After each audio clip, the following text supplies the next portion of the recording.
শহীদ president Ziaur রহমানের খাল খনন কর্মসূচির ধারা অব্যাহত রাখতে এই কর্মসূচি গ্রহণ করা হয়েছে বলে মন্তব্য করেছেন জাতীয় সংসদের হুইপ অ্যাডভোকেট রুহুল কুদ্দুস তালুকদার তুলু।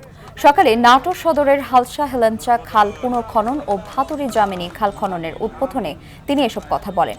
এই খাল খননের মাধ্যমে পানি রিজার্ভ রেখে কৃষকের ভাগ্য পরিবর্তন করা সম্ভব হবে বলেও মন্তব্য করেন তিনি।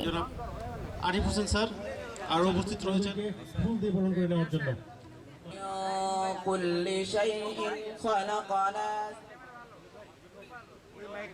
শহীদ প্রেসিডেন্ট জিয়াউর রহমান সাহেব আজ থেকে প্রায় 50 বছর আগে এই খাল খনন কর্মসূচি উনি গ্রহণ করেছিলেন। আজকে দেরিতে হলেও দেশের মানুষের চাহিদার কথা চিন্তা করে আমাদের নেতা বাংলাদেশের প্রধানমন্ত্রী তারেক রহমান সাহেব এই খাল খননকে অত্যন্ত গুরুত্ব দিয়েছেন। এদেশের কৃষক, বাংলাদেশের 80% মানুষ কৃষির উপর নির্ভরশীল।